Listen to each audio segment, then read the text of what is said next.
মানে আজকে কি ঘটনা একটা ভালো ঘটনা এক্সপেক্ট করছি আপনার কাছ থেকে? সবসময়ই ভালো ঘটনা আপনার কাছ থেকে পাওয়া যায়, আজকেও নিশ্চয়ই কোনো একটা ঘটনা। এটা কি আপনার নিজের সাথে ঘটা নাকি অন্য কারোর সাথে ঘটে? সেটা না, এটা আমার খুব কাছের কয়েকজন বন্ধুদের সাথে ঘটনাটা ঘটেছে। আমি আজকে সেটাই বলবো আপনাদের। প্লিজ। তো তার আগে রাসেল ভাই, মানে আমরা যারা ভূত এফএম এর শ্রোতা, সেই শ্রোতাদের পক্ষ থেকে আপনাকে এবং ভূত এফএম টিমকে অভিনন্দন জানাতে চাই। Thank you. কারণ আমরা খুব ছোটবেলায় গ্রামে মায়ের কোলে বসে বা দাদির কোলে মাথা রেখে আমরা এই সমস্ত গল্পগুলো শুনতাম। তো এই নগর জীবনে ভূত এফএম সেই ঘাটতিটা কিছুটা হলেও মানে আমাদের পূরণ করে। Thank you. এই কারণে আপনাকে অভিনন্দন। তো আজকে যে ঘটনাটা আমি বলবো সেটা হচ্ছে, এটা 1997 সালের ঘটনা। আমার অনেক প্রায় 25-30 জন বন্ধু মিলে একটা পিকনিকের আয়োজন করে যে তারা পিকনিকে যাবে। আমি সঙ্গত কারণে তাদের নাম এবং জায়গাটার নাম আমি বলবো না। তো তারা পিকনিকের আয়োজন করে। তো সকাল 6টায়, মানে ভোর 6টায় তাদের রওনা দেওয়ার কথা। তো সেদিন প্রচুর বৃষ্টি হচ্ছিল। বৃষ্টির কারণে তারা মানে কেউ ঠিক মতো ঠিক সময়ে আসতে পারে নাই সেখানে। আচ্ছা। কেউ হয়তো 6টায় আসছে, কেউ 6:30টায়, কেউ 7টায়। তো এরকম নর্মালি যে যার মতো সময় আসছে এবং মুষলধারে বৃষ্টি যাকে বলে, একদম মানে মুষলধারে বৃষ্টি হচ্ছে সেদিন। তো মোটামুটি 8টা থেকে 9টা বেজে গেছে সকাল। তো সবাই চলে আসছে তার মধ্যে, কিন্তু গাড়ি তখনও আসে নাই। যে বাসটা ওরা ঠিক করেছিল সেই বাসটা তখনও আসে নাই। আচ্ছা। তো এই করতে করতে মানে প্রায় 1টা-1:30 বেজে গেছে, তবুও বাসটা আসে নাই। আচ্ছা। তখন সবাই মিলে যার কাছ থেকে বাসটা ঠিক করেছিল তার কাছে যাই। তার কাছে গিয়ে বলে যে এরকম আমরা তো আপনার গাড়িটা নিয়েছিলাম, তো গাড়িটা তো কি ব্যাপার। তো উনার গাড়িটা দুর্ভাগ্যক্রমে সেদিন আশেপাশে কোথাও একটা জায়গায় অ্যাক্সিডেন্ট করে। আচ্ছা। যার কারণে ও গাড়িটা পাঠায় নাই। আর ওর একটু খামখেয়ালিপনার কারণে সে আবার কোনো গাড়ি ঠিক করে দেয় নাই। তবে ওরা যখন গেছে তারপর বলার পরে তখন বলছে যে এরকম ব্যাপার, আমি দুঃখিত, পাঠাতে পারি নাই। তো ঠিক আছে, আমি আপনাদের একটা গাড়ি ঠিক করে দিচ্ছি। ওইখানে আবার ওদের ভিতরে আবার মত দ্বিমত শুরু হলো। কেউ বলছে যে না, এখন তো 1:30-2টা বেজে গেছে, এখন আমরা মানে পিকনিকে গিয়ে কি করব। আচ্ছা। পিকনিকের জায়গাটা হচ্ছে নওগাঁ পাহাড়পুর। আচ্ছা। হ্যাঁ। তো অনেকে বলছে যে না, আবার অনেকে বলছে যে না, আজকে বের হয়েছে, অনেককে যেতে দিতে চাচ্ছিল না অভিভাবকরা, আজকে আমরা চলে যাব। যাই হোক হোক, চল অন্তত ঘুরে আসা হবে। তো এভাবে চলতে চলতে এক সময় সবাই রাজি হলো এবং যে গাড়িটা ঠিক করে দিল, মোটামুটি সে গাড়িটা বিকেলের দিকে আসলো, মানে 3টা-3:30টার দিকে।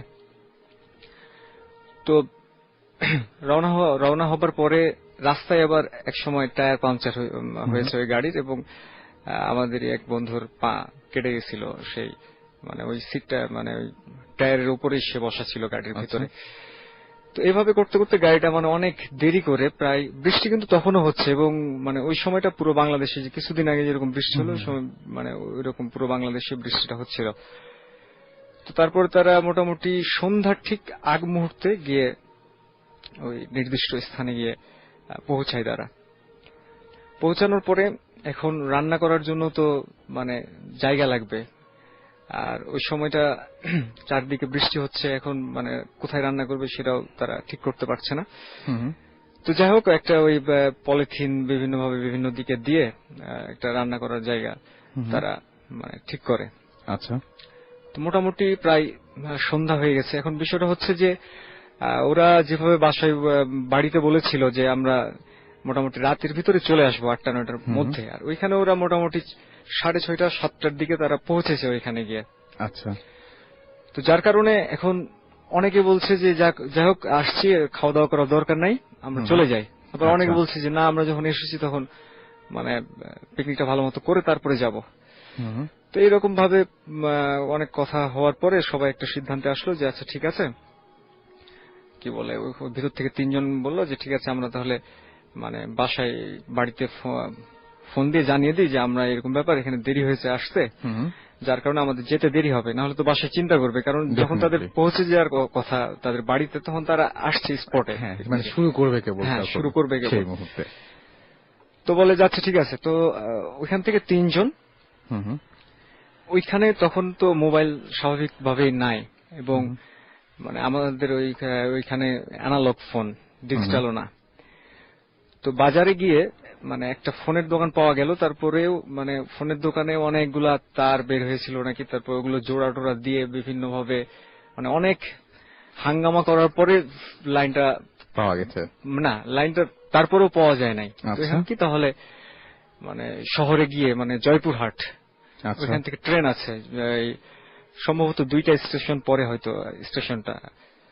তো এখন ট্রেনের তো সময় ঠিক নাই, কখন আসে কখন যায়। তো বলছে যে ঠিক আছে, তাহলে ওরা তখন একটু সামনে গিয়ে মানে ওইখানে আবার ভ্যানের মতো রিক্সা আর কি, যে দুই পাশেই থাকে, মানে বসার জায়গায় দুই পাশে, মাঝখানে তো 3জন পাড়া থাকতে সেখানে গেছে, তো দেখে যে 3-4টা ভ্যান দাঁড়ানো। হুম হুম তো ওদেরকে গিয়ে বলছে যে এরকম ব্যাপার, চলেন। তো ওরা আর যাবে না সেখানে, বলছে না যাবো না, যত টাকাই দেন আমরা যাবো না ওইদিকে। তো ওরা ওইখান থেকে কিছুটা দূরে গিয়ে দাঁড়িয়েছে। দাঁড়ানোর পরে নিজেদের ভিতরে গল্প করছে যে কি ব্যাপার, কি করি এখন। আর ওইদিকে কিন্তু রান্না বান্না আয়োজন চলছে পিকনিকের, আর এরা 3জন এইদিকে। তো এই সময় ওদের কাছে একটা লোক আসে, লোক এসে বলে যে কি ব্যাপার আপনাদের। তো ঘটনা খুলে বললো, বলছে আপনাদের লাগবে, ভ্যান লাগবে। বলছে হ্যাঁ। বলছে পাশে আমার বাড়ি, চলেন আমি মানে আপনাদেরকে নিয়ে যাব। আচ্ছা। তখন ওর সাথে টাকা পয়সা নিয়ে কিছু কথা হয়েছে, দিয়ে তারপরে ওই পাশে একটা গলি দিয়ে তারা ওই ব্যক্তির বাড়ি থেকে গিয়ে ভ্যানটা নিয়ে আসে, এবং ভ্যানের উপরে তারা উঠে রওনা দেয়। রওনা দিতে দিতে ওই ভ্যানওয়ালাই নাকি তাদের বলছে যে জায়গাটা ভালো না, তো সুতরাং আপনারা আশেপাশে অনেক কিছু দেখতে পারেন, তো এটা নিয়ে কোনো মানে চিৎকার চেঁচামেচি করার দরকার নাই, আপনারা আপনাদের মতো থাকবেন, কোনো সমস্যা হবে না। তো স্বাভাবিকভাবে এই কথা বলার পরে ওরা বিষয়টা ওইভাবে নেয় নাই, কিন্তু এই কথা বলার পরেই তো ওরা আরো মানে ভয় পেয়ে গেছে যে কি ব্যাপার, উনি কেন বলছেন এই কথা, উনি কেন বলছেন এই কথা। তো চারপাশে কোথাও কোথাও মানে মাঠ, অনেক মাঠ, ধান ক্ষেত যেটা আর কি, মানে লোকালয় খুবই কম। আচ্ছা। আর তাদের এই মতো কলা গাছের বাগান, এইরকম ভাবে তারা মানে পার হচ্ছে। তো ওইখানকার এক বন্ধু আবার আমাকে বলছে যে মানে মাঝে মাঝে প্রায় 5-6টা লোক একসাথে কথা বললে যেরকম মানে মানে গুনগুন করলে যেরকম আওয়াজটা হয়, কেওয়াজটা হয়, ওই রকম কেওয়াজ ওদের 3জনের ভিতরে আবার মানে একজন পাচ্ছে। তো ও আবার পাশের জনকে বলছে যে কোনো কি আওয়াজ শুনতে পাচ্ছিস? তো আবার একজন বলছে যে না, আমি তো কোনো কিছু শুনতে পাচ্ছি না। ওরা নিজেদের ভিতরেই কথাগুলো বলছে, আর ওই ভ্যানওয়ালা আর কিন্তু কথা বলে নাই তারপরে। তো এইভাবে তারা গেছে, অনেক দূর গেছে, আর জ্যোৎস্না রাত ছিল, মানে আলোর কারণে সবকিছু দেখা যাচ্ছিল, লাইট টাইট কম ছিল, কিন্তু মানে চাঁদের আলোর কারণে সবকিছু দেখতে পাচ্ছিল তারা। এইভাবে যাওয়ার পরে একটা সময় তারা মানে একটা বাচ্চার কান্নার আওয়াজ শুনতে পায়, যে বাচ্চা কাঁদছে। 3জনই খুব অবাক হয় যে মানে এখানে তো কোনো বাড়ি দেখছি না, চারদিকে মাঠ, এবং তখন ধান কাটা হয়ে গেছে, চারদিকে ফাঁকা ফাঁকা মাঠ।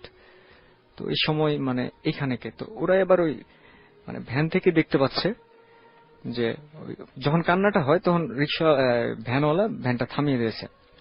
তো ওরা ওই ভ্যানের উপর থেকে দেখতে পাচ্ছে, এবং ওরা মানে তাকিয়ে দেখছে যে একজন মহিলা কোলে একজন বাচ্চা নিয়ে মানে ওই তাদের কাছে আসছে। তো ওইখানে স্বাভাবিকভাবে ওরা এখন চিন্তা করছে যে কি ব্যাপার, এরকম পরিবেশ পরিস্থিতিতে আশেপাশে কোনো বাড়িও দেখছি না, তো এ আবার কোথা থেকে আসলো, নিজেদের ভিতরে এরকম গল্প করছে। পরে মহিলা ভ্যানটার কাছে এসে বলছে যে এরকম ব্যাপার, আমি একটু ঝামেলায় পড়েছি, আমি আপনারা তো সামনে যাচ্ছেন, আমি সামনে কোন একটা জায়গার নাম বলে যে আমাকে ওইখানে একটু নামাই দিয়ে। তো এরা তো মানে মুখে মুখে তাকাচ্ছে। এখন কেউ আবার ভাবছে যে এত রাত্রে একজন মহিলা এখন রাগ করেও তো চলে আসতে পারে, হ্যাঁ, এখন কার মানে আমরা নিয়ে গিয়ে রাখবো, আবার কোন কি ঝামেলা থেকে কি ঝামেলা হবে। তো অনেকে মানে আবার সিদ্ধান্ত দিতেও পারছে না যে না, নিব না। তো ওই ভ্যানওয়ালাই কেমন যেন একটা মানে সম্মতি দিল, এবং মহিলাটা মানে ভ্যানে উঠলো। ভ্যানে ওঠার পর বাচ্চাটা তখনও কাঁদছে।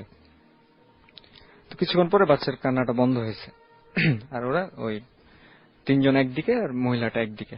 ওকে। তো তাকাতে ইতস্তত বোধ করছে, কেউ কারোর দিকে তাকাচ্ছে না। মানে ওই 3 জন গল্প মানে 3 জনের ভিতরে গল্প করছে, কিন্তু মহিলাটা মহিলার মতোই আছে।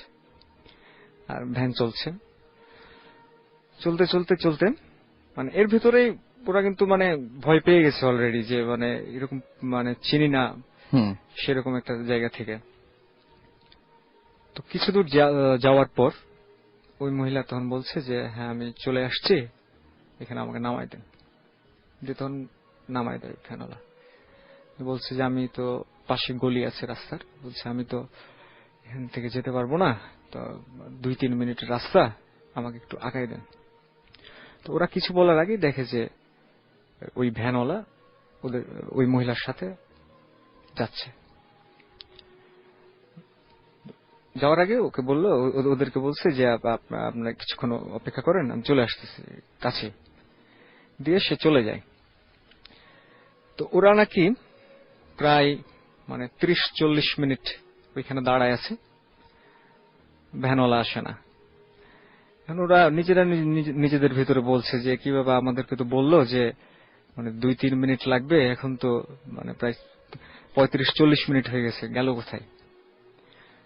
তো 3 জন মিলে বলছে যে চল তাহলে, যেহেতু 2-3 মিনিট বলেছে, তাহলে সামনে গিয়ে হয়তো তাকে পাওয়া যাবে। বলছে চল।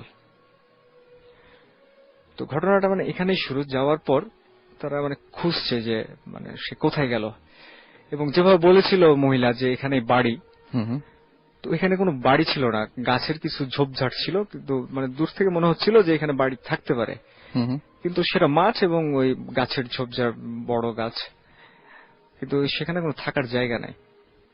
তো ওরা অবাক হয় যে মানে এরকম তো হওয়ার কথা না, তাহলে মানে দুজনে গেল কোথায়? কিছুক্ষণ পরে ওদের ভেতর থেকে একজন লক্ষ্য করে যে মানে 2 জনই একদিকে মুখ করে বসে আছে। বসে থাকার পর একজন লক্ষ্য করে তখন ওদের 2 জনকে দেখায়। ওরা 2 জন দেখার পরে মানে বিষয়টা তারা বুঝতে পারছিল, যেহেতু চাঁদের আলো ছিল, বোঝা যাচ্ছিল, আর মাঠের ভেতরে। তো বিষয়টা হচ্ছে এরকম যে 2 জন বসে আছে এবং তারা দেখছে যে ওই 2 জন মিলে ওই বাচ্চাটাকে খাচ্ছে। আচ্ছা। ওরা 2 জন এই ঘটনাটা দেখছে, ওরা 3 জন এই ঘটনাটা দেখছে। দেখার পরে ওদের ভেতর থেকে আবার একজন বলছে যে এরকম ব্যাপার, এখন তো ঘটনা ঘটে গেছে, এখন যদি আমরা ভয় পাই তাহলে এখান থেকে বের হওয়াটাই আমাদের জন্য কষ্টকর হয়ে যাবে। সুতরাং চল আমরা মানে যা দেখেছি না দেখার একটা করে আমরা চলে যাই। এখন ওরা কিন্তু খেয়াল করে নাই, যারা মানে ওই মহিলা এবং ওই ভ্যানওয়ালা, এটা তখন ওই দৃশ্য দেখে মানে রাস্তায়, মেন রাস্তায় উঠে দৌড়াতে লেগেছে।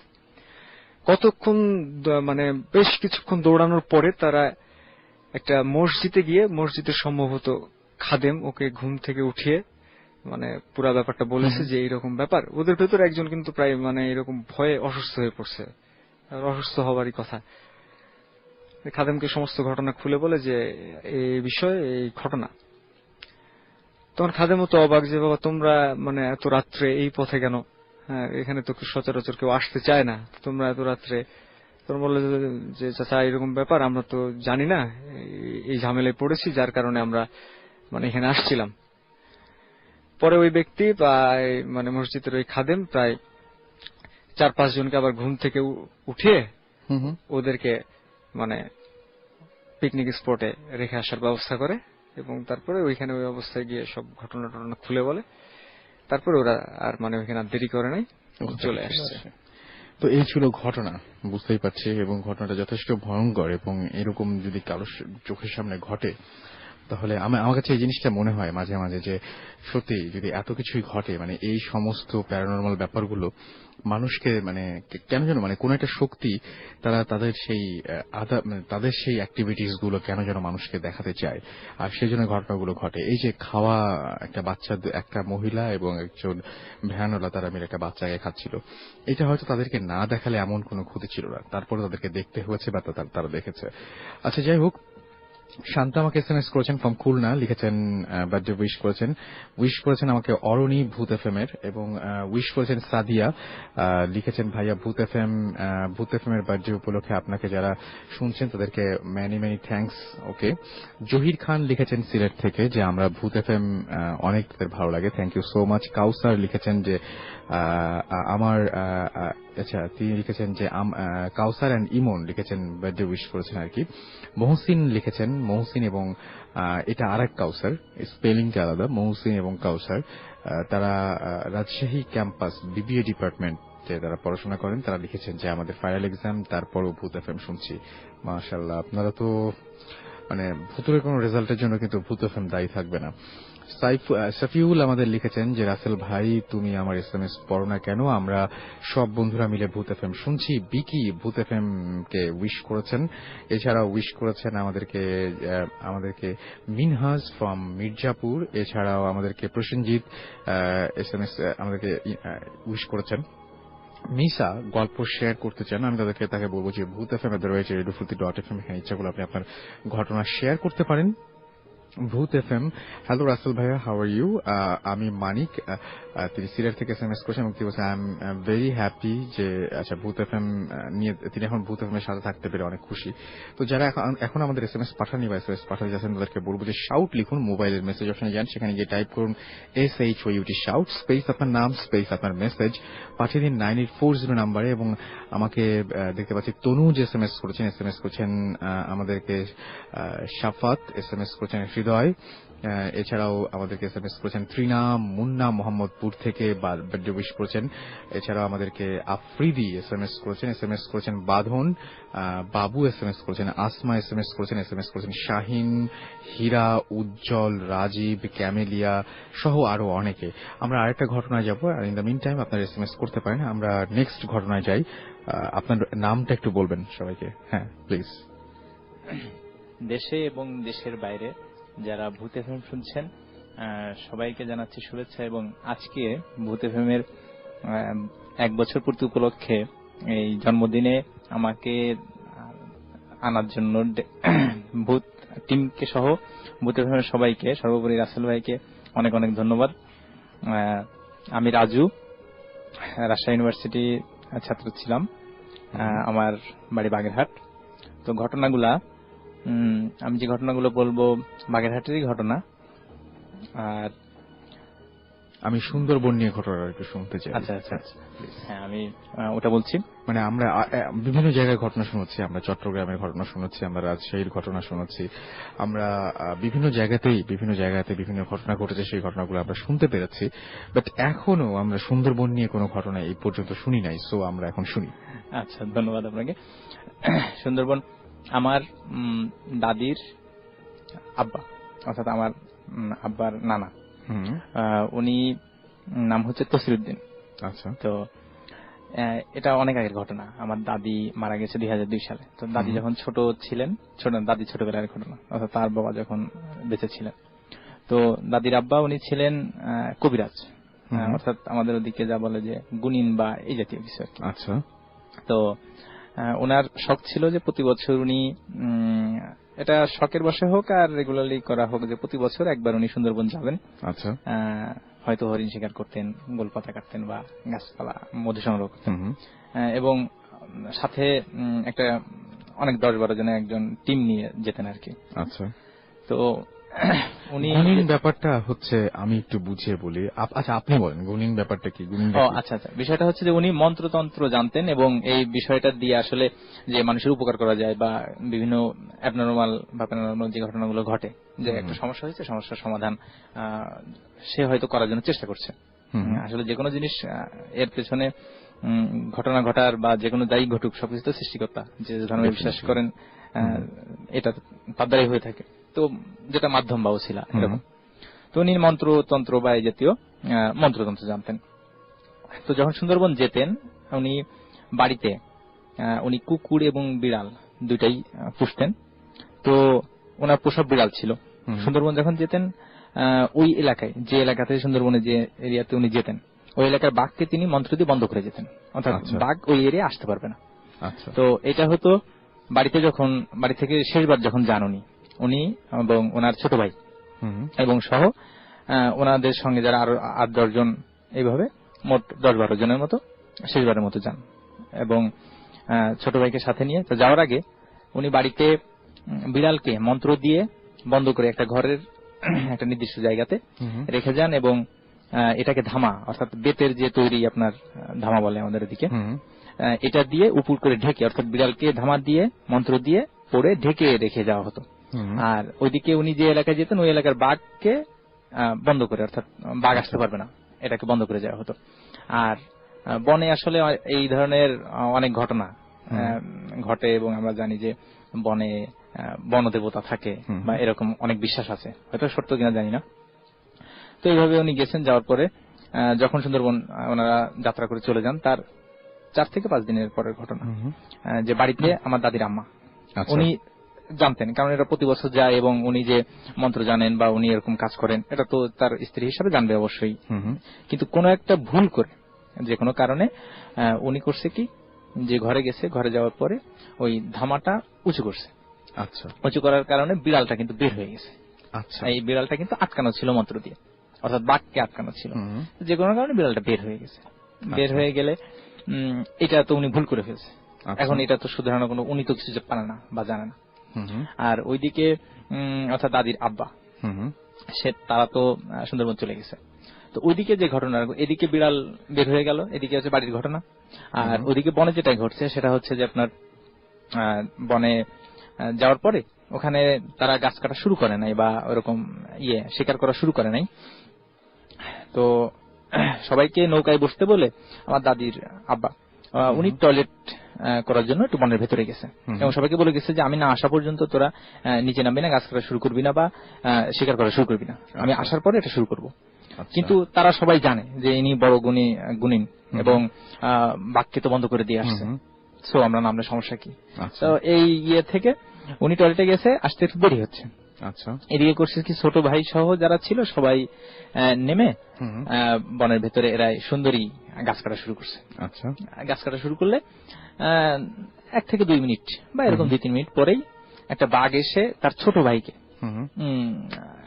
মানে আপনার গলায় কামড় দিয়ে ধরছে।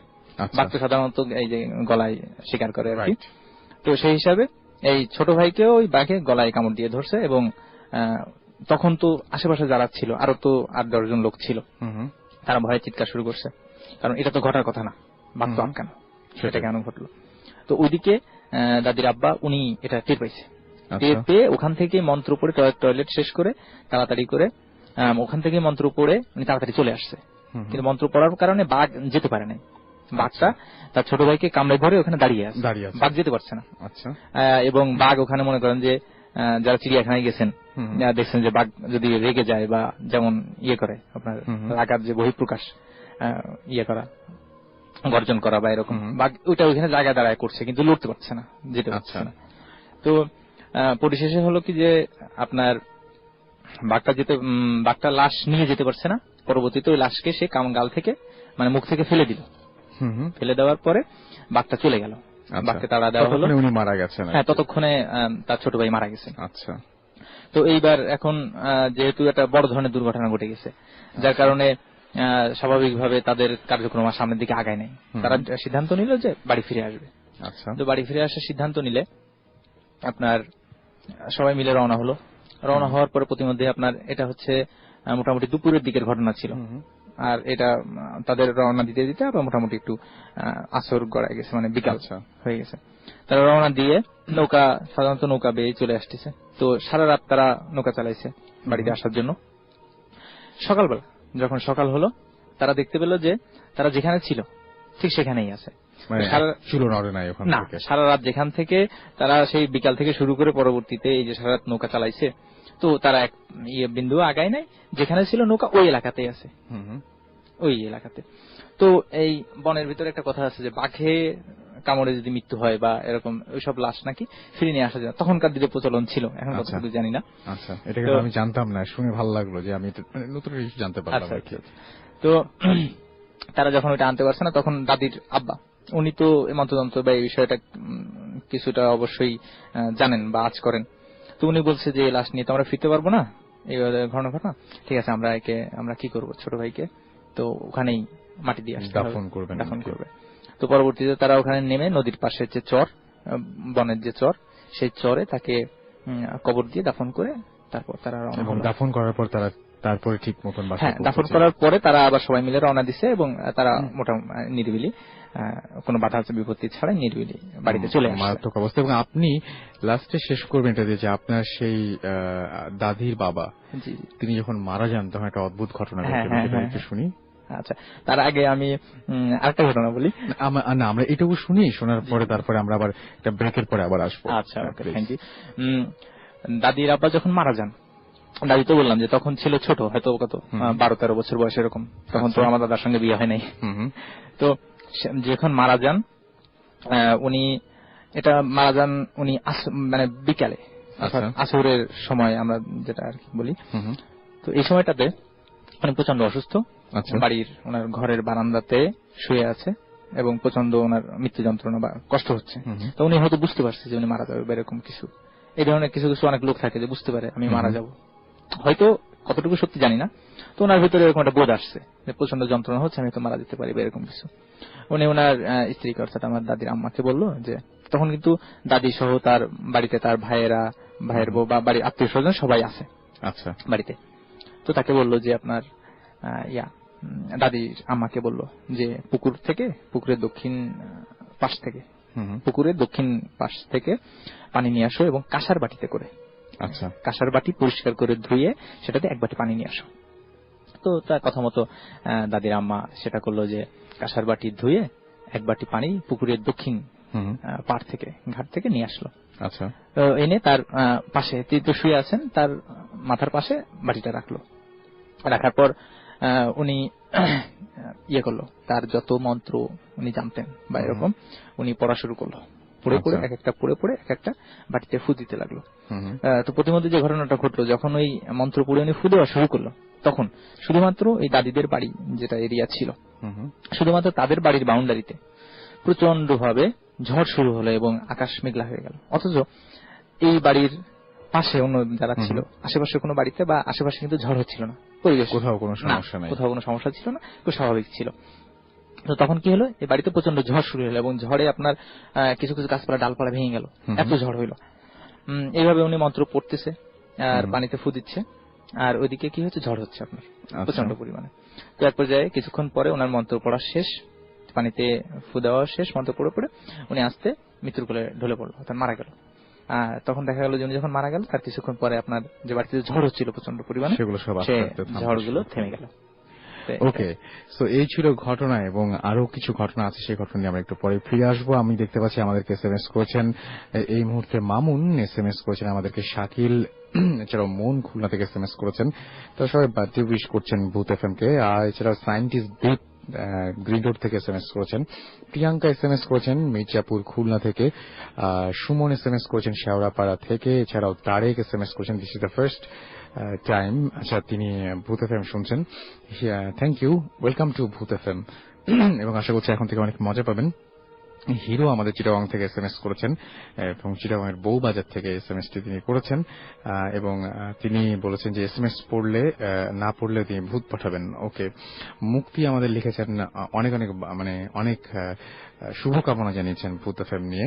এছাড়াও আমাদেরকে SMS করেছেন ঋতু, তুলি, জুলি, পাখি, হেলাল, রুবেল এবং তারা সবাই একসাথে ভূত FM শুনছেন। মৌটুসি রাজশাহী থেকে SMS করেছেন, এত SMS পাঠাই অথচ পড়া হয় না কেন, আমি SMS-টা পড়ে ফেলেছি। এছাড়াও দেখতে পাচ্ছি আমাদেরকে SMS পাঠিয়েছেন এছাড়াও দেখতে পাচ্ছি যে রোহান ভূত, আচ্ছা রুবিনা SMS পাঠিয়েছেন চিটাগাং থেকে ইমতিয়াজ।